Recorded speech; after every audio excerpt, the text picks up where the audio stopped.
What's going on, everybody? Welcome back to the Pesky Report, episode 543, presented by Beyond the Monster. I'm Jordan, joined by Hunter and Bayleigh. Guys, how we doing? It'd be better if Rafael Devers was still on my baseball team. Yeah, this it's a dark night. It's a dark night. It is. It's not a fun night to be recording. Wish there was better news to talk about, and this emergency pod was a reaction to something that actually happened in a positive way for the Red Sox. But as everyone has probably heard by now, Alex Bregman has signed a 5-year, $175 million contract with the Chicago Cubs, and thus ends his not very long marriage with the Boston Red Sox organization. Just 117 games counting the playoffs. Guys, how we feeling about it? Hunter, I'll throw it to you first. How we feeling about this? Annoyed. All right, so the Cubs gave him a lot of money. He got his bag. I'm not mad at him, whatever. There was no reason, and I apologize because I'm sure everybody has heard this take 1,000 times at this point, but there was no reason for Alex Bregman to even get to the offseason. Like the second the Red Sox traded away Rafael Devers, what are you doing not giving Alex Bregman a 5-year contract the same day? There's no, you gave him all the leverage. All of a sudden, it's like, all right, well, this is my team now. You just traded away the guy who I took over his position for. Like, clearly, you're done with him. And now you need this, big middle-of-the-order veteran bat when you have all these young guys. So just the fact that they just kind of didn't seem to have a plan for that. And apparently they were negotiating for a while at the time. So it's not like it wasn't something that, or at least that they were open to negotiating. So it's not like they couldn't have tried to work something out in the regular season. It's such a lack of forward thinking by the Red Sox to trade away your franchise cornerstone of the last 5-6 years. A guy who is going to finish his career with 400 plus home runs, and just who was beloved in Boston, and you trade him away because of a super messy situation. And I get it. Apparently they were shopping his deal or his contract before the season last year anyway. Apparently this had been a thing that they just weren't as high on Rafael Devers, which is absurd to me. But just the fact that you move away from him for this guy, and then he spends one season in Boston, and if you don't get Bo Bichette, it's terrifying. This is not a team that's as good as last year's team. Unless you're putting so much pressure on 21-year-old Roman Anthony and 21-year-old Marcelo Meyer and 22-year-old Christian Campbell, who struggled and was injured last year, and Marcelo Meyer was injured last year, and Roman Anthony was injured last year, and you're telling all these young guys, hey, this is your team now. That's cool if you're a small market team, which the Boston Red Sox are not, but they're acting like it. Yeah, I think my big question is there was so much talk around how so many people in the front office actually didn't want Alex Bregman. And are we actually seeing that now? Are we seeing that they were we didn't really want him this whole time. We're kind of forced to give him this high AAV, to make some sort of a splash. But then the idea of Henry making this splash, quote unquote, last year, and then just doing absolutely nothing to back it up now. So the idea of Henry would spend in a window, and you're potentially have your window wide open and you're fumbling it. And it's I'm not upset that Alex Bregman is gone. I'm upset that they effed this up so much that Rafael Devers does not play for my baseball team. That is really what I'm upset about. Yeah, I think let's be completely honest about the contract itself. $35 million a year to Bregman is crazy. Like Absolutely crazy. like if he was the first free agent off the board getting that kind of money, I'd be like, oh, well, obviously you don't give him that contract and you got all these other guys that you can pivot to. But now we sit here on January 11th, the wee hours. Well, I guess Bayleigh's still on January 10th for Yeah, now. yeah. I'm in the past, yeah. But we sit here and it's like Bregman or Bichette's the last guy there. And Bayleigh, you and I were talking before we started. If they had just decided, like maybe all along it was Bo Bichette. They wanted him all along. I mean, that's what we'll hear if they Of end up course. Of this is course. it all along. But maybe that's true. And all along they just wanted Bo Bichette and they were just kind of waiting out the market to see where that contract was going to go. But they wanted Bo Bichette all along.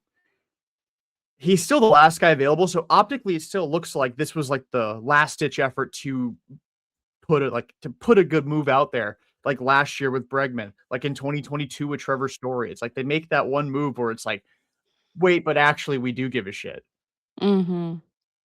So that's what it'll look like. And I think you can have a real conversation about which contract will end up aging better. Bregman with the Cubs, or Bichette in any capacity. It's just for me, I want them to be aggressive. And that was the thing I Yes. said entering the offseason. Be aggressive, set the market. Who cares what you give up for the guy that you want? Yeah. And now here we sit again, and the Red Sox are going to get the table scraps of the offseason. And again, Bichette's a good player, Mm-hmm. but just based on how it's going to look, it's just I don't know. It's frustrating. It's frustrating, and we won the Fell For It Again award again. It's brutal.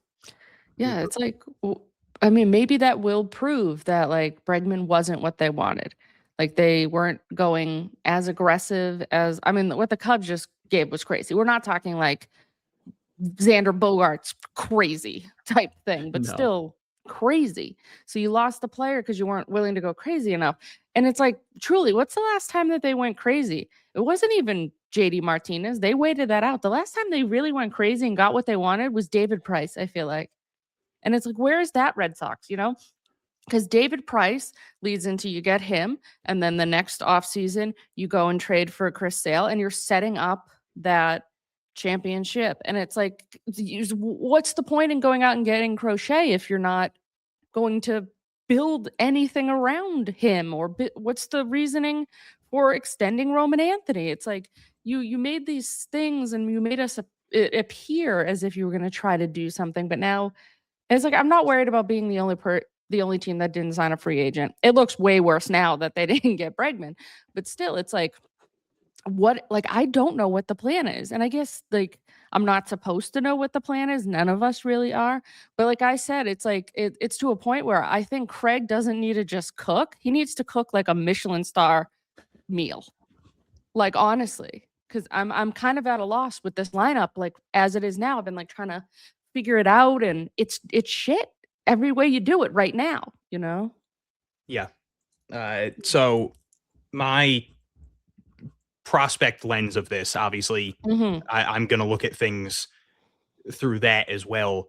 And that's one of the things that pisses me off is they've given up a lot of prospect capital this offseason. Yes. And it's like, you're worse than you were. Like you traded away Richard Fitz, a young pitcher who throws hard, who, struggles, but there are the pieces there. Brandon Clark, who, he's got a little bit of an injury concern. He's very wild. That's like the big thing with him, but he's really promising. He was a top 100 guy at one point in the year. You trade away both of them for a 36-year-old pitcher. And like, yeah, Sonny Gray's good, but he's giving you maybe 2 years. Like this is not a guy it's not like you're going to sign him to a 5-year contract. Mm-hmm. Like he's going to retire soon. You trade away a bunch of pieces for Wilson Contreras. I'm trying to think of that whole deal. It was Hunter Dobbins. It was Yoiker Fajardo, who just the lightning rod that he is. Like he went from being a player to be named later to a guy who people were talking about as a top 100 prospect. And the expectations for him this year were super high. And then Blake Aida for 30, how old's Wilson Contreras? 32, 34, 33, 34 for a 34-year-old first baseman.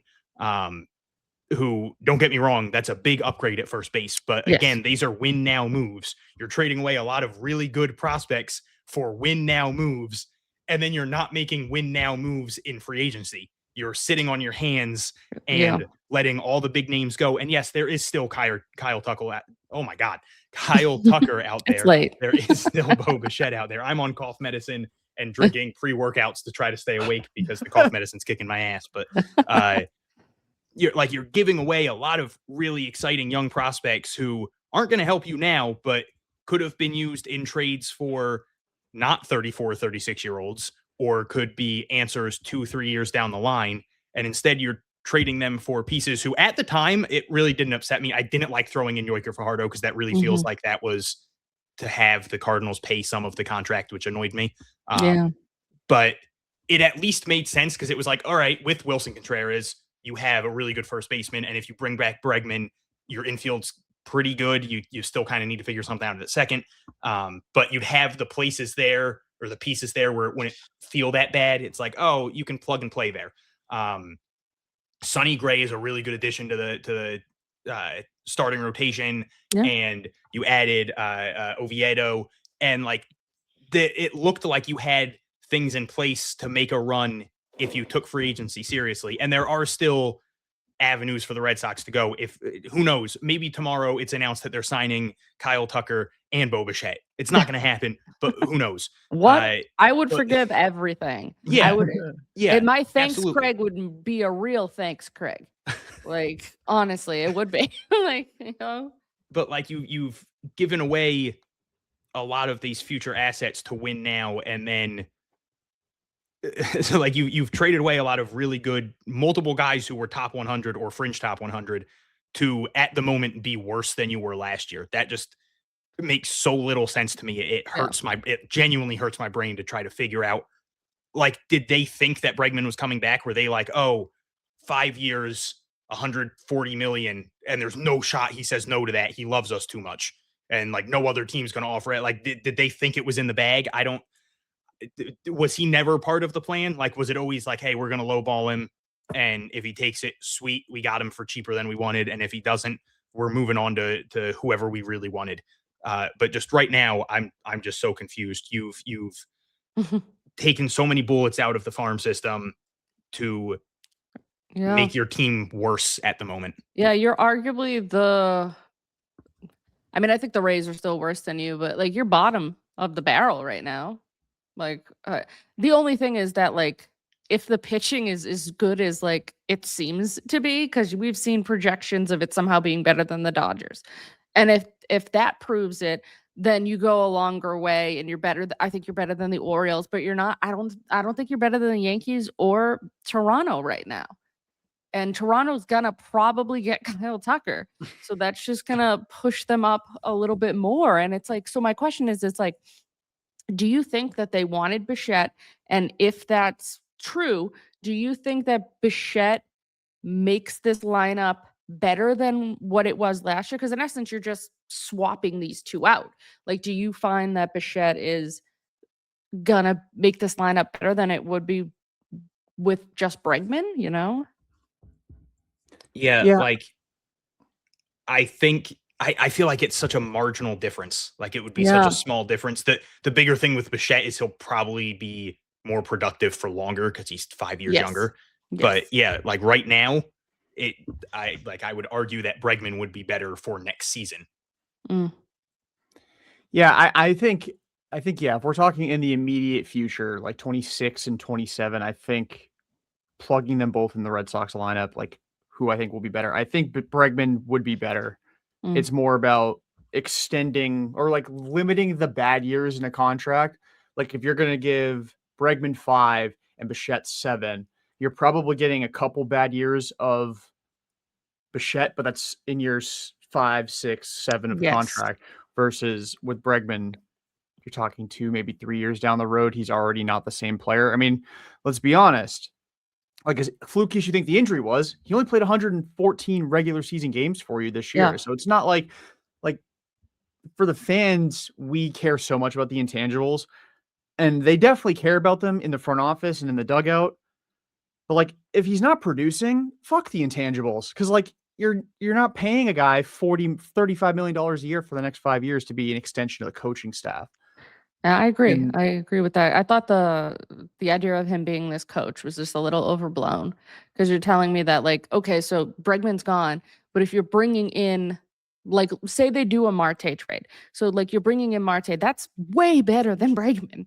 So it's like, are you saying that suddenly the guys in the clubhouse are like, damn, really wish we had that guy who kind of helped me with my swing a bit, rather than like like Kettle Marte. Like I'd rather have Kettle Marte. I think the guys in the clubhouse would also rather have Kettle Marte. But that's just me. is Marte texting them you up at 1:30 like Bregman was doing? Now, see, here's my thing. I love Ketel Marte is one of my favorite players. I've loved him for years. Ketel's great. My love came one of the old MLB The Shows. It was the best card ever for me on Diamond Dynasty. He was like he was the first ever member of my over 500 club, which was at no point did I ever have him hitting under 500 on my team. And just since then, I've just been like, this is my guy. But the Diamondbacks now hold every single card. Yes, like, there's no reason for them to not be like, oh, you want him? Well, now we want what we wanted before, plus Marcelo Meyer. Like maybe Meyer wasn't in the deal. And they're like, oh, well, either you're good this year and the next couple of years, or you don't get him. Like you have those two options. So that's just what scares me is like you're running out of any form of leverage. Because if they made a deal with the Diamondbacks 2 weeks ago, they could have been like, oh, if you don't want to play ball, we're just signing Bregman back. We don't care. But now it's like, oh, well, your guy's gone. So. Yeah. And it's like, do you want to keep wasting prospect capital, even if it is Ketel Marte? Like you're still like the farm is starting to dwindle now because he's made these trades. And I know, Hunter, you're the farm guy and like they mean more to you than they probably would to the average fan. But you know what the value of what they can be and what they can become. Like, look at Roman Anthony. What if you were just like, look, get rid of this guy for somebody else? There were people last offseason, or maybe two offseason, or it was 2 deadlines ago.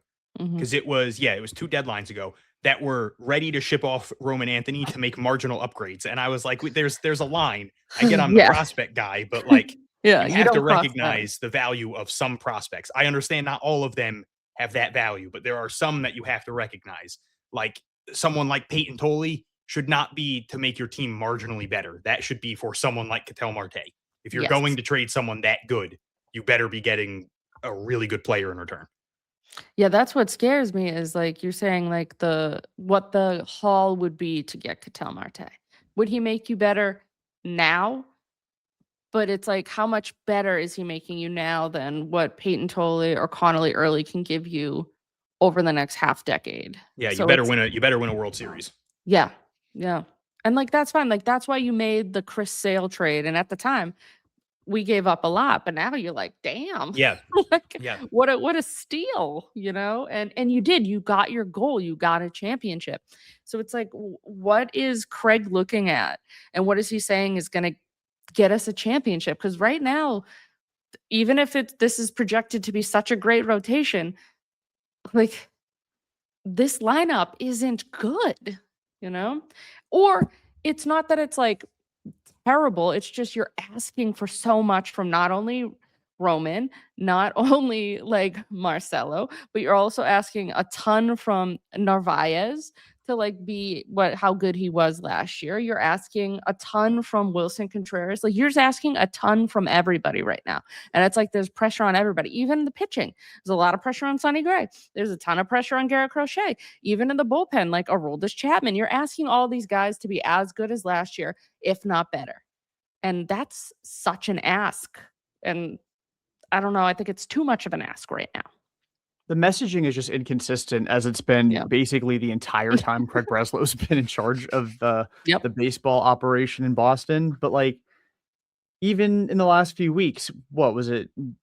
Like tail end of 2025, asking Breslow about Cedar Rafael playing second base. And he's like, nobody wants him playing the infield. And then today he's like, well, we never actually viewed it as likely we would be trading an outfielder. But then also like a month ago, we were saying how much Masataka Yoshida is going to mean to our 2026 team. So it's just like, I get that publicly, the second he goes, yeah, of course we want to trade an outfielder. yeah. Then it's like, You well, can't. Yeah, of 101 course. and how to lose all your leverage. But it's like, you've said so many things that conflict each other. It's like you're straddling the fence. So no matter what, you didn't lie to us at some Yeah. point in the offseason. Pick a lane, I right? don't know. It's just, If Cedar It's Rafael is frustrating. the opening day second baseman, I might go to jail. Yeah. If Oh, that yeah. man's not in center field, where he is the best fielder in baseball, I will Yeah. fight someone. It's like, what is his value? We're not talking about Mookie Betts, where you can plug him anywhere because it's a generational bat. You are talking about the best defensive center fielder who is a below average bat. And when you put him where he deserves to be, such a value. The idea Yeah, of and then when he seeing- gives you those stretches of good offense, it's like, Yeah. oh my God, this is the best player in baseball for a couple weeks. But Yeah. then when he's struggling offensively, it's like, all right, he's still the best outfielder in the world. Exactly. So you care way less, but the idea of that streak, it'd be like making Jackie Bradley Jr. play second base. In what world would we possibly do that? Because what value is he giving you at second base? Oh, cool, he's versatile. Yeah, that's awesome. So that's the big thing, is there's still such a log jam right now. And even with the DH, it's not like you can't even that, because we have that log jam there with Masataka. So it's kind of just like, what are we doing? Is my real question. Like Yeah. I'm saying, like after we didn't get Bregman, the real question is, again, it's only the January 10th for me, January 11th for you two. The real question is like, what are they doing? But we also understand that the off season's not over, but we need to see that urgency that they talked about. We're the opposite of urgency when you're the last team to sign a free agent.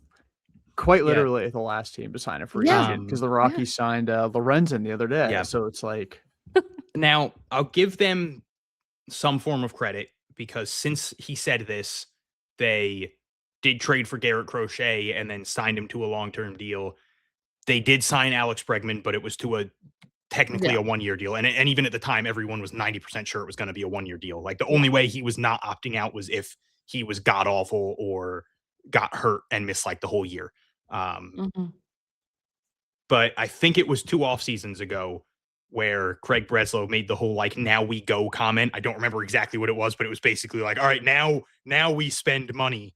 And since then, they've signed like 3 free agents. Like, and it was like a Aroldis Yeah. Chapman who worked out really well, but that was like a 1-year, low risk, high reward, like, oh, worst case scenario. Like no one was expecting him to be what he was last year. no. No. And then it was like Alex Bregman to a 1-year deal. Cool. But it's like they've made no significant long-term free agent moves since they made a whole spectacle of being like, oh, well, the bad man Chaim is gone and we're going to start spending again. And they just haven't done it. It's just, oh my God. So like that, when it comes down to that, it's like, why did you fire Chaim Bloom if you're going to continue to act this way? Because it's saying he was doing something we didn't want to do by firing him, versus like the idea of like, no, he's doing exactly what you said, but you need to like save face, bring in somebody else who's doing the same thing, potentially worse. Like I was a big Chaim fan.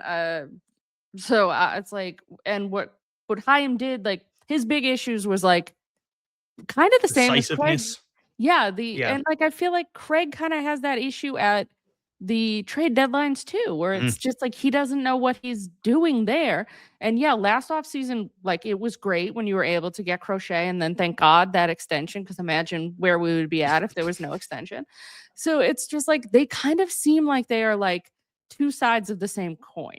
And it's like I think you needed something different if you were really trying to go big again. You needed like they brought in Dombrowski to do exactly what he did. And if you wanted to win more championships, like what are you doing now? Because you get a guy who's starting to deplete your farm system, but not in a Dombrowski way. Yeah, Dombrowski depleted the farm system, but he also spent, and that's the difference. Yes. And not only did he depleted the farm system, but he got like serious impact in return Yes. for it. Yeah. So it And wasn't was like worth it. Like as much as like I still think the Sonny Gray trade was a good trade. I Me think too. the I Wilson love Contreras Sonny. trade was a good trade. Like those were 2 good pieces of business. Mhm. But like, let's keep it a bean here. It's not, you're not trading for Chris Sale when you trade Yeah. for Sonny Gray. Like Yeah, you're trading for I do want to Sonny make Gray. it clear. I wasn't saying those were bad trades. No. It's just in a vacuum of you're also not spending money. It's confusing to make those trades. Yeah. They kind of feel like what they did in 2013, like that off season where you like went and got those pieces, like you added in Napoli, you added in Victorino, and nobody in the world thought you were going to win a championship except for Dustin Pedroia. And then you go and do it. But these pieces kind of feel like that, like, oh, you might luck yourself into winning something big, but it's not like we saw ass backwards into Koji Uehara. Exactly. And then it's just, but you see what happens in like 2014, 2015. And it's like, and then you start by 2016 going in and getting David Price. And now you're starting to get that window again. But it was like that 13 was, I love 13. That was shit luck. So it's like, are you trying to shit luck yourself into it again? Or are you like, no, we have the pieces, we have the foundation, we have a young core. Let's actually build around it. And it's like, it doesn't really seem like that's what's happening. Yeah. They're kind of hoping that you're going to get big things out of Contreras and Sonny Gray, and like, shit, I hope that too. But it's like, where's that piece that's like, this means business, they mean business? Where's your Chris Sale? Where's your David Price? Where's the now your we go JD? move? Where is Thank that? you. Where's your JD Martinez? Even though, again, they waited for him to come to them at their price. So really, where's your Chris Sale and where's your David Price? No. And it's I was talking about this with the second the move was done, my best friend growing up is a Cubs fan. He called me immediately and he was like, give me everything. And we were talking that about. Was a hate watch by him, by the way. We got into the initial fumbling of Rafael Devers, the whole, lying to him about where Bregman was going to play and where he was going to play, and how they clearly wanted to move off of him the whole time, and this was just like an excuse to do so. And and we talked about how much we hate. I'm a big analytics guy. I'm all for it. But it feels like the Red Sox, Craig Breslow specifically, is too into the computers of it. And it's like the fact that he saw Rafael Devers' deal as underwater when he's making, $300 million less than Vladimir Guerrero Jr., who a great player, but they're not that far off. No, and they're like, very similar seasons, pretty much and overall, it's like right? The fact that was seen as a bad, and it's like, if you look at the landscape of baseball right now, Rafael Devers is underpaid. So the fact that like they viewed that as a negative, and it's kind of snowballed into what is happening right now, and that's what makes me fearful of. And I put out a tweet about it. I didn't say this exact thing, but I said a few ideas that might piss some people off. But unless the Red Sox sign Bichette, I don't know what other solutions could be on the table. And I didn't really say this, but I kind of said it in the last tweet, just how take a legitimate swing at a free agent star, but I don't blame you if you don't believe that they will. It's hard to view the Red Sox going after Bichette when he's going to command a massive contract, because they're going to view him as underwater too. He can't play defense. He doesn't steal bases. Like what differentiates him from Rafael Devers? Devers hits more home runs and drives in more runs. Like what, and he plays more often than Bichette. Like, I don't know why they wouldn't view his contract that they would have to give him as a good contract. So it makes it really hard. If you thought a Rafael Devers underpay was underwater, what is a Bo Bichette 7 years for $300 million or whatever the hell he's going to command? What do you view that as? Like, because he's a 27-year-old, like in his prime in free agency. I can't imagine he's not going to get a big contract. I know we are creeping closer to the spring training, which might make him a little bit more desperate. Maybe he ends up signing, a 1-2 year deal and then retesting free agency at 28, 29. But I don't think Red Sox fans would be too hyped about that either.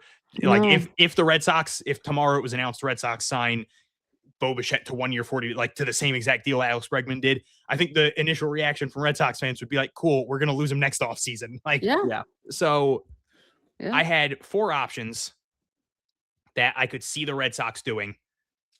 1, trade Duran, one of Duran or Abreu for a second baseman / third baseman and get some prospects in return. Because you're not gonna trade for anyone as valuable as Duran or Abreu unless you're doing a Ketel Marte package with one of them. But so you trade one of them for a second baseman or a third baseman. It clears up the log jam in the outfield. It gives you one of those two positions, and it helps bring a couple people back into your farm system.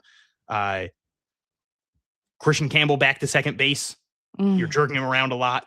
Isn't great for his development. He wasn't great there last year. He dealt with the injuries, which I do believe is what made his bat fall off the face of the earth. And we've heard really good things about him this offseason. But maybe that's a way they could look at it.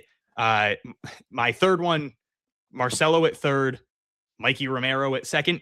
He might need a little bit more time in AAA. He's only gotten like 40-something games there, I think. But childhood friends, there's good chemistry there. And I genuinely believe that Mikey Romero is going to have a long, good career as a power hitting second baseman. Like the power surge that he has gotten over the last few years, I think he could be a really nice option there. But again, these are all like not win now moves. Maybe the trade Duran Abreu one, but none of those are win now moves. Those are all right. Well, they're going to, this is a development year. And then maybe next year they're all good, which again makes the trades a little bit confusing. Having good veterans around isn't a bad thing, but no. And then the other option, maybe sign someone. Jordan's going to hate this, like Isaiah Kiner or Luis Ariz to like a 1-year deal, and then figure something out next year with you'll have Mikey Romero, Franklin Arias, Marcelo, Christian Campbell, Nick Sogard, Tyler McDonough. You'll have a lot of options, or again, take a swing at a genuine star, but it's hard to believe they'll do that. So it's like the options aren't exciting if you're not getting Bo Bichette, and I have just such a hard time believing they're going after Bo Bichette. It's just like if you really are leaning into like let the kids play, then why the hell did you go and get Sonny Gray? Why did you go and get Contreras? Like you should have just been like, fuck it. Even if Casas is like, I don't know, eye falls out of its socket this time, like or something. It's like, well, just let him try. If you're not willing to commit to what 2026 is going to be, and like that's super depressing. But then again, it's like you could let the kids play and they all play out of their minds, and then it's like Craig looks like a friggin' genius, and it's like blah blah blah. But then you're still just a cheap bastard at that point, because you're literally like the Pittsburgh Pirates at that point, and who have done more than you. Like the Pittsburgh Pirates have done more than you. So it's like again, offseason isn't over, but it's still just depressing to truly not understand what this vision is. And I don't know if all of a sudden he was just like, here's this money, you can take it or leave it, Bregman. Okay, you didn't take it. And they're waiting to see what the number in what is it, in arbitration that Tarek Skubal is going to get. And they're like, you know what? F it. Let's go for him. That 32 he earned. Let's do it. I think that's the only thing that saves me. Somehow if Tarek Skubal is, pitching right in front of Garrett Crochet in 2026, then I really don't give a shit what your lineup is. I really don't. Let Mikey Romero play second base. Let's go. But like they had Fenway Fest today. Oh, thank so God that would have been hilarious timing if it was announced when Fenway Fest was still going on. I kind of wish it was, because there would have been a blood. People would have gotten hurt. I genuinely think people would have gotten hurt. The ending of Fenway Fest would have been better than the ending of Stranger Things. It would have been way more entertaining. It would have been a lot more violence, probably. There would have definitely been more death. There would have definitely been more death. But the timing just kind of sucks for Red Sox fans. One, because at least if it happened during Fenway Fest, it would have been like cathartic for some of them to get some of the shit out that they wanted to get out. But like there was this positivity surrounding it. And like I feel bad for someone like Tristan Casas, who had like a genuinely phenomenal answer when he was asked about Wilson Contreras. What a guy. And he was like, hey, he's better than me. Like they made a move to upgrade the position. And he even said like they upgraded it a ton. Like he did not hold like people always joke about Tyler Milliken being such a massive Tristan Casas fan, but I completely agree with what he said. Like people view him as this like egotistical, like, oh, everything's about me guy. And that was just the least egotistical answer anyone could ever. He was literally just like, yeah, that guy's miles better than me and they want to win. And like, it's like, I have to be better. And it was like, that was just such a good answer. And I feel like that probably won a lot of people back over on like, hey, this is a guy who has 40 home run power potential and is still Yes. really young, and he clearly has a great mindset. And it's like, so now you have this guy who maybe wins the DH job, and you still think Alex Bregman is coming back, and you could still make a trade with one of the outfielders, or you could just do the rotating. I don't think that's necessary. I'd rather trade someone and figure Please. other things out. Yes. But like, you had all these pieces in place to go on to have a phenomenal season. You did upgrade first base. You did upgrade your pitching staff. You were hopefully bringing back Bregman. You had an extra outfielder to bring in another really solid piece. And now it just feels like everything's out the window. And it's like, no one's going to talk about Tristan Casas' comments tomorrow. No one's going to talk about any of the Peyton Tolley had a ton of hilarious comments. And it's like, no one's going to talk about any of the positive things that came out of Fenway Fest, because it's just going to be Red Sox got caught with their pants down again. Like, it's the same story we've heard for the last couple off seasons. They got saved last year by Alex Bregman's market being so much less than he thought it would be, that he decided to take a 1-year deal in a place that he knew he would like for a year. Like, they lucked out on that. Like, he signed after players reported to camp. Like, that was such a lucky circumstance for them. And it saved them from having another. Last year wouldn't have been a bad offseason no matter what, because they got Garrett Crochet, but another bad free agency for however many years in a row. And it's like, we had 1 year of reprieve from bad free agency, and it was because of luck. And that's it's frustrating. Yeah. How long do we think before Bichette makes his decision? Like, do we think it's coming like dominoes, like pretty quickly? Or do we still think that we're going to be waiting a couple more weeks? Because it's just like, if you could get in the next couple of days, all of a sudden, like, Bo Bichette, 8 years, like $240 million. Honestly, I don't care. I don't care about the money. I don't care. Like, to me, I kind of want them to sign a long-term deal I don't even care if you're going to get 5 good years out of that. Maybe 6, man. He's going into he'll be 28 for the whole year. Like, you're going to get good value out of that, even if you have to give him 8 and you have to get a little uncomfortable. So I kind of want to see them get uncomfortable. Like, you could say, oh, they got super uncomfortable for David Price. Yeah. And you know what? You don't win the World Series in 2018 without getting uncomfortable. I don't care how good, bad, or otherwise he was. In 2018, you don't win without having to gone uncomfortable. So please get uncomfortable. I want to see them get uncomfortable again. If you don't get uncomfortable, you're never going to sign a good free agent, because another team will. So you're never going to sign a good free agent. You'll keep playing in the margins and getting solid players, but you're never going to get a star, because if you don't want to overpay, there's 3 other teams that eventually will be like, screw it here. Yeah, I don't think overpaying for Bregman was the right thing. Like, I think the Cubs are going to eventually, that'll sour like milk. Whereas, like, I don't think going after Bichette, even on an 8-year deal, is irresponsible. I think it's a good idea to do it. And I know a lot of people say, oh, there's the qualifying offer. He got the qualifying offer and this, that. I'm to a point where I just don't give a shit. Just get the player. Get uncomfortable, even if it's getting uncomfortable with your farm system and you think you have to give picks away. I don't care. Get uncomfortable. Get me the player. Like, I'm to that point.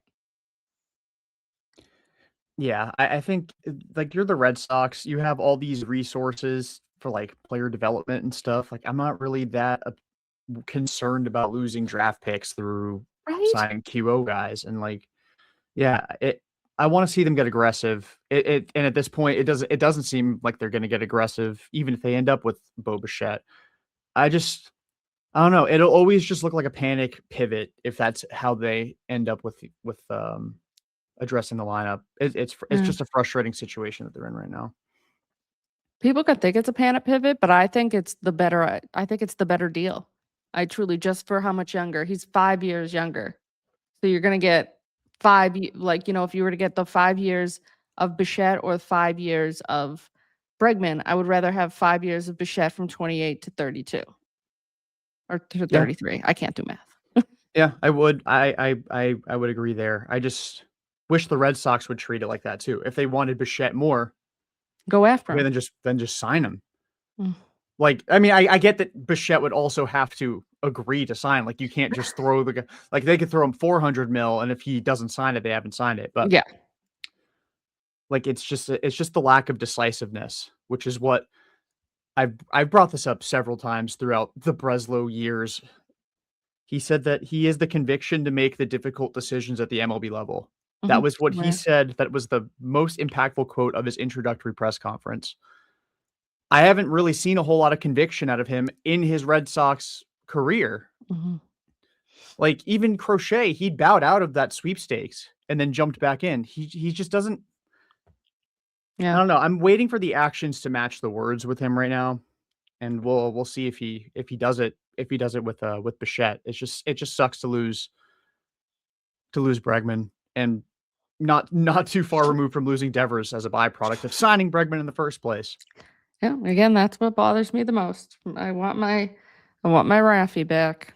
Yeah. Yeah, it like I feel like every Red Sox fan in the world has complained. There's some that drank the Kool-Aid of the front office for whatever reason and truly believed that Rafael Devers was like the biggest cancer to the team ever.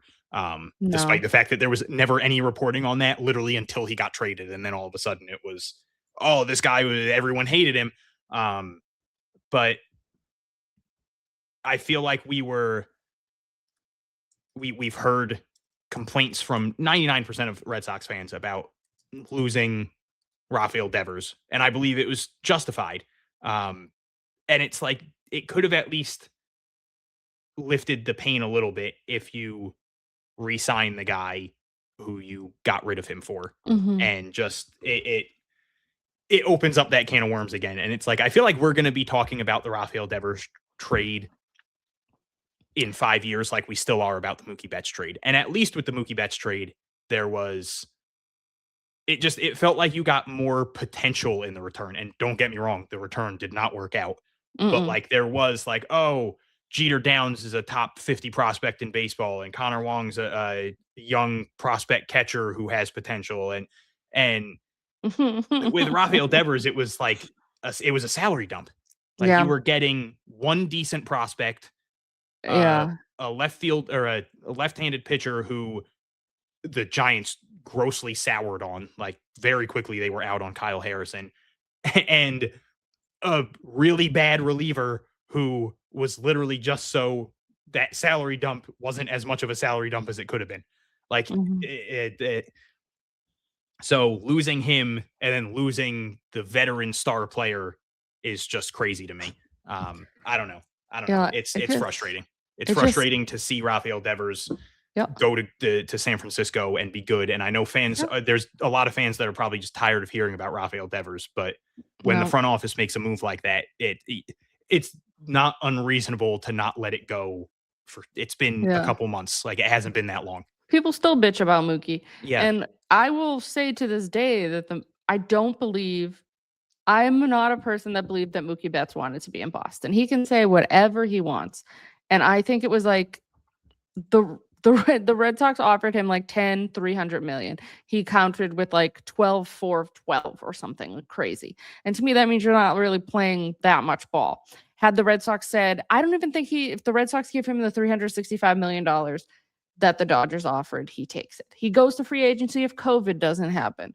Like, I firmly believe all these things. Yeah, I do think that was an unlucky part of it is if COVID Yes. doesn't happen, he doesn't sign a cheaper deal with the Yeah. Dodgers. Yeah. And that makes the trade look a little bit better if it's like, oh, he was leaving in the offseason anyway. Yeah, I believe he was he was at least testing free agency, and he was probably gonna be a Dodger because they were probably going to give him the highest price anyways. So I always am like, if you go back to look at it and you're like, well, what if they didn't trade him? Does he sign because of COVID and he freaks out and he takes the 300 million from the Red Sox? We'll never know. But also you would just be wasting Mookie Betts' talent right now because now he's on the back half of his career. Like, I think he was sick last year, but still it's like I don't know if he's still going to be as good. And the Red Sox got the greatest season of Mookie Betts' entire career. And we got to watch that. We got to watch the Boy, was prime. that fun. Yeah. We got to watch the prime of the prime. And now he just gets his participation rings because he's done nothing to earn 4 rings. It's crazy. It's just like he's the luckiest person on planet Earth, I really think. Because it's like you get drafted by the Red Sox. You come up at a time where they're in a window to win. They win. And then you get traded to the generational team that just doesn't do anything but win. So it's like, talk about being the luckiest person. Like, honestly, Mookie Betts, and he's talented in like every sport on planet Earth. He could be in the NBA. He could be in the NFL. He could be professional bowler if he wanted. He's just that type of person. And it's like, I don't know. It's like, so I think he was gone versus the idea of like, you had Rafael Devers. You had him sign the contract. He was yours. He wasn't going anywhere. And you just let him go. You sold him. So I'll be more pissed about that than I'll ever be about Mookie Betts. Mookie Betts, first ballot Hall of Famer, generational, going to go in with an LA instead of a B. Yeah, that should piss fans off. But what should really piss fans off is fucking over the guy you had. Like, he was committed to staying here. You know, that's really what gets me.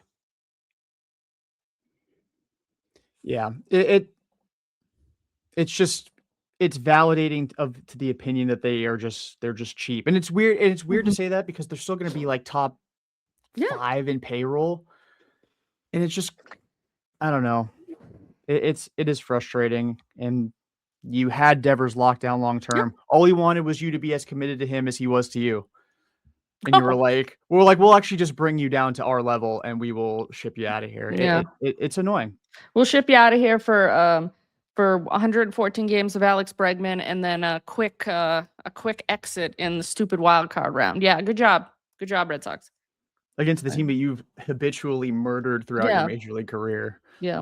Not to say that they would have won if they still had Devers, but yeah, you never know. You never know. You never You know. never know. I think I like looked through the game logs, and like Bregman's going to get so much credit for his help with Marcelo and Roman as they kind of got acclimated to the big league level. I think they only played in the same game 6 times. Probably. Because Roman only played in the same lineup as Devers for like 4 games. Like, I would have loved to see that. Nope. We'll never see it. Imagine like the guy that they're striving for, the 40 home run power guy. Wherever will you find that? Yeah. And you Here's have a guy in San Francisco that kind of gets killed by the marine layer out there. But yeah, you're not wrong. Like, Marcelo came up because Bregman got hurt. And then by the time Bregman came back, Marcelo got hurt. So yeah, they didn't play in the same lineup ever. And then Roman got hurt. Oh, God. And that's the thing is you're banking on all these guys, and we just mentioned they got hurt. I just want to peek behind the curtain of the world where Bregman was the opening day second baseman, man. And they didn't decide in January that Christian Campbell was going to make the team. And we could have seen what that lineup on opening day would have looked like with Devers at third, Bregman at second, Yoshida DHing. And you're not dicking around with Yoshida till July. And Roman probably comes up earlier. Comes up earlier. And, if an injury happens, Marcelo comes up around the same time, but you don't necessarily need him to contribute right away. It's just, I want to peek behind that damn curtain because for about 48 hours when they signed Bregman, it was like, he's the second baseman. This is beautiful. Yeah, they should. And ever since it pisses me off that he wasn't. Ever since it became the reality that he was the third baseman, everything has gone to shit. And it's like, the Red Sox how far do they get in the playoffs with that lineup? Like, and then does Bregman just automatically come back because maybe they make the World Series, win the World Series, whatever, but like maybe they have a much better run and Bregman's just like, hey, let's run it back. Like, that was awesome. And I'm in a lineup with Rafael Devers hitting right in front of me and Roman Anthony hitting right by, or like Roman Anthony, Rafael Devers, me. Like, maybe he's just like, this lineup's insane. I'm getting a ton of RBIs. I'm getting a ton of offensive production, really boosting my Hall of Fame chances. We're winning. So it's not like I'm just here rotting away. And it's like, maybe he signs for 130 and is more than happy to do so. And you have this just insane lineup. And yeah, that is crazy to think if Alex Bregman came in to play the position that they claimed they were bringing him in to play. And I feel bad for Cora because I genuinely bet that that's what he was told. Yeah. What do you think he's thinking right now? Bregman's playing second. Yeah. It's like, what do you think he's thinking? Because it's like, shit, man. I'd be like, this team's not good right now. Well, he asked him today if like Rafael would be the second baseman, and he was like, I don't think so. Better I'll not. talk to Brez about that. Like Better not be. as constructed he is. Like, what do you? All right. So the rest of the season, we have the rest of the off season. What do you want to see them do? What do you think they can do that they have the ability to do with a month left before pitchers and catchers go to Fort Myers? Like, what do you think they can do to make this a World Series contending team? Because it is doable. It's a matter of if they will, but what do you think they will do? Yeah, any idea? I mean, it starts pretty much with Bichette at this point. I agree. Like if you want to get to a World Series caliber team, you need great players, and that was the thing that I had an issue with the Red Sox at the end of last year. I feel like they had a really good team, like a lot of good players, not a whole lot of players I look at and I'm like, oh, they're just not very good. They didn't have enough great players, enough superstar caliber players. So you need to get that into the room, and for me, it starts with Bichette, and then Mhm. from there, maybe one more high leverage reliever. Like they don't really need a whole lot of work. It's just They it's have to do it. it's significant. Like what they need is significant, but it's not like they don't have a lot of moves to make. Yeah. Mhm. It's like we need a star and maybe one more high leverage reliever. Those are two very hard things to find. Mhm. So it's not a lot, but it's a lot. Yeah. I think you have to sign someone like Bichette, or you could sign like Eugenio Suarez for third, and then And you pray he hits 40 home runs. yeah, you pray he hits a ton of home runs, and then this will piss off some fans. I think you have to trade Abreu or Duran. You have to clear that log jam Thank you. to help a thinking different that too. position. Like Yep. you need a second baseman. You need a third baseman. You have too many outfielders. Move one of those are the two best options. They are not on long-term deals. They both have a good enough amount of value that you'll get something good in return. You're not trading Roman Anthony. I would No. be very upset if they traded Cedar Rafaela, and you're not trading Yoshida just because you're not going to get enough for Yoshida. Yeah. You have to do something. You can get a good return for Duran or Abreu. Mhm. Get a MLB caliber second baseman or third baseman.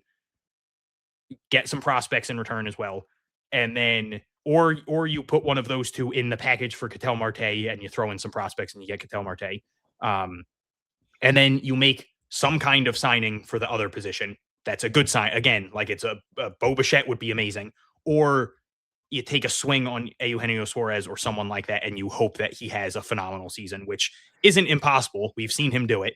Yeah. He just can't hit in Seattle. Yeah.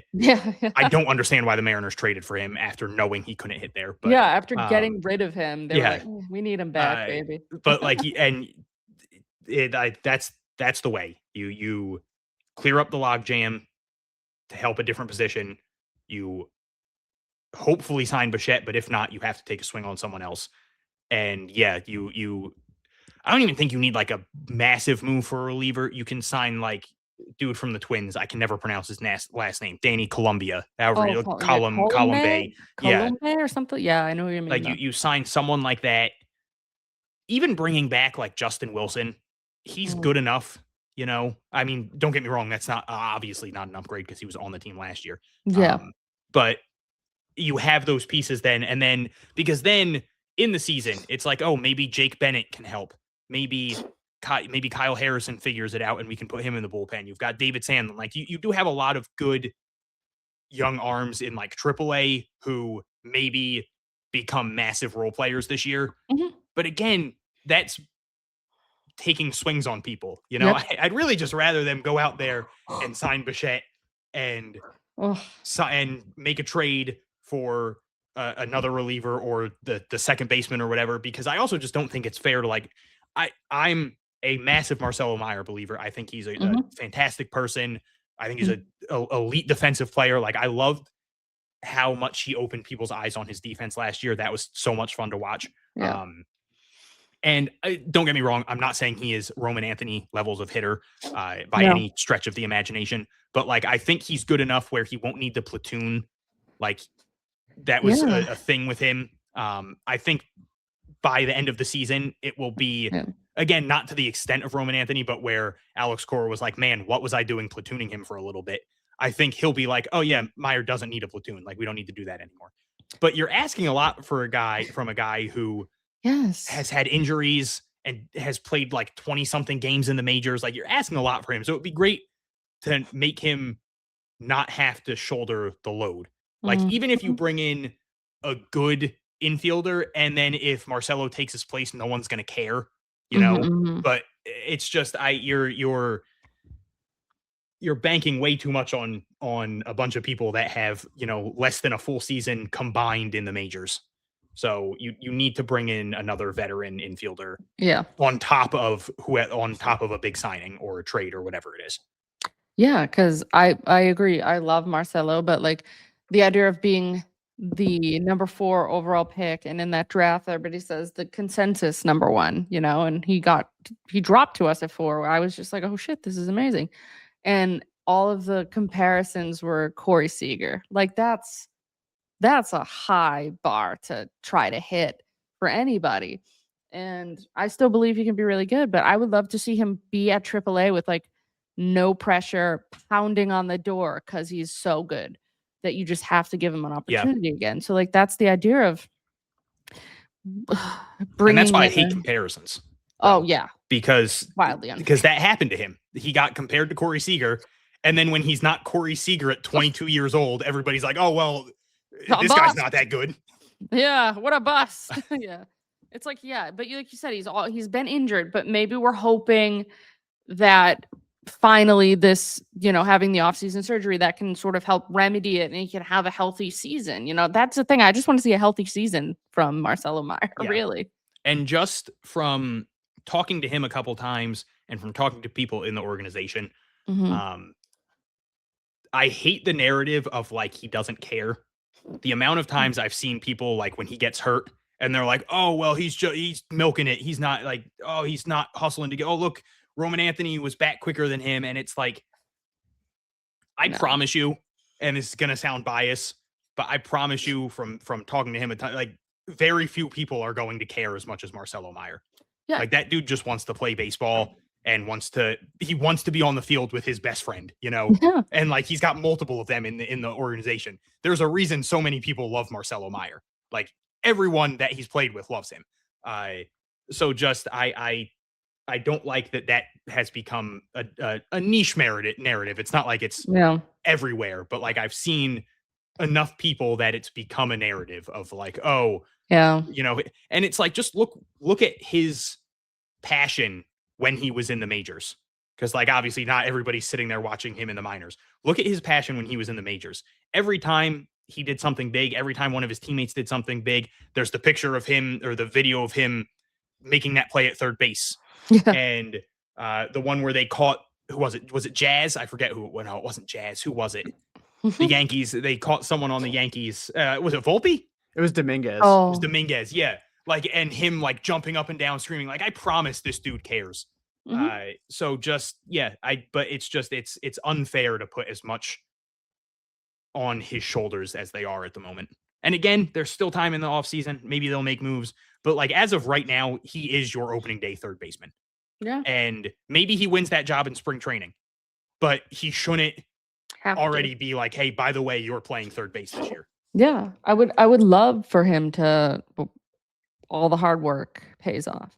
And I think like a lot of people, like he has a very like, he makes things look easy when he's playing baseball. And when people make things look easy, they get sort of the lazy. Yes, which is so unfair. I'm sorry that you aren't as good as he is at this, or you have to make it look more difficult. Like that's the same thing. Everybody's bitching about Kyle Tucker not caring because he didn't really want to talk to the media and stuff, but he goes out there when healthy and he produces. Like what the hell more do you want? I don't know.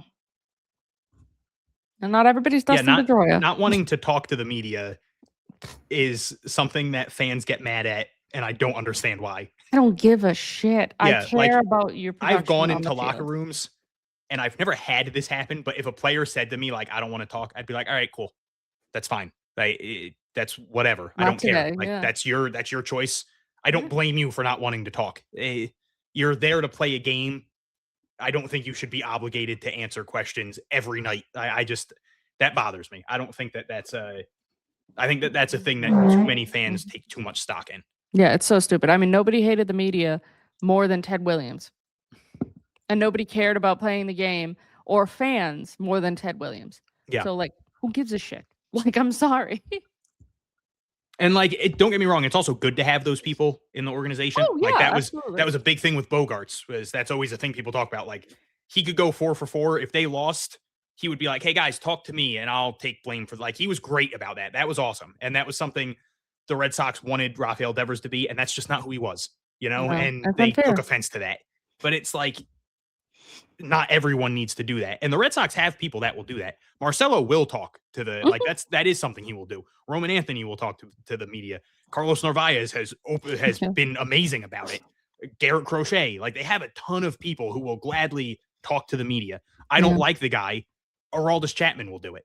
Yeah. Like he has I will never stand up for him for the shit that he's pulled, but like he at least goes out and talks to the media and has been upfront about it. And that doesn't absolve him of the things he's done. Oh God, no. But like he's at least he goes out there and he's like, yeah, I'll talk. Like, because that's a guy who I wouldn't be surprised if he was like, no, I'm not talking to the media. Yeah, I'm never talking to you. Yeah. So like they have a ton of people. Sonny Gray just came in. He talks to the media. Like they have these guys. So that's the one thing I will say. He doesn't need to talk. Yeah. That's the one thing I will say with losing of Alex Bregman is I think that part is a little overblown. People and you mentioned it earlier. People have like talked about him. Oh, he's the leader, and that's awesome. And I think he's great at that kind of stuff. But I don't think it's as necessary in this locker room as people think. Like, yeah, they have a lot of young guys, so it's not a bad thing. But at the moment, you have Jaron Duran, who's outspoken. You have Garrett Crochet. You have all the people like Carlos Narvaez being as much of a leader as he is already is incredible. So they have these people. But did we lose Jordan? Yeah, no. It's like that's so fair because there are a lot of guys like exactly like I love how Narvaez is and he's embracing this idea of being the captain and he's having fun with it. And like, yeah, there's plenty of guys here that can just do that role. And I don't think they're gonna miss a beat by missing Alex Bregman. I really don't. No. Absolutely. Yeah. But I'm assuming we should wrap it up. Yeah, 1:30 here, and Jordan has disappeared. Yeah. So I'm guessing he tapped out. I guess so, but is he the one that has to send us out? No, there he's back. Okay. I can end it if need be. Okay. I'm here. I'm here. Okay, because we were like, oh, we can end it because you just pieced, but no, you're just being like, let's see. My Irish goodbye. Yeah. I guess my final thought would just be, what is this team going to look like in a month? You know, and we might be shocked. We need to be shocked for the better. I think. Please. There's still time. Yeah, there's absolutely still time. There's still the pieces there for them to have a fantastic offseason. But I also don't blame anyone for being ridiculously pissed off right now. Oh, this was not a great day for Red Sox fans. Be pissed. Yeah. No, it's a frustrating time for sure. I definitely can't blame anybody for being pessimistic about how this offseason is going to look by the time we get to spring training. There's no like I'm not going to just be like, be patient, guys. Well, we've been patient. Now it's time to get impatient. So I will not be arguing with people who are pessimistic anymore. Yeah. Yeah. I like to think I'm a very positive person and I try to look at the positive things, but yeah, I agree. I'm not going to get mad at someone for being upset. Yeah. No, you want to be pissed, be pissed. Yeah. I don't think those people should get mad at other people for looking on the positive side. But I'm also not going to be on Twitter looking for people being like, oh, the Red Sox ruined everything. And then being like, oh, it's all, you're just negative. Like, no, you're allowed to be upset right now, but just let out your feelings, you know, just don't do anything stupid. Don't say anything stupid. Yes. And heavy on the don't say anything stupid. Yeah, seriously, because Red Sox fans aren't always the best at that. No, God. No, they are not. No, they are not. All right. I mean, do we have any other thoughts before wrap it up? All right. So yeah, sorry that this was such a depressing episode, y'all. We don't really want to talk about Tavon Guerrero signing, the 6'8" guy who throws 104 but had a 7 ERA in Japan. Oof. Shit. But Yeah, no, I'm good. yeah. Yeah, so depressing episode. Maybe next time we record, it's a celebratory emergency pod with Bo Bichette coming to the Red Sox. Just don't let it be tonight. Oh my God. Yeah. That'd be hilarious.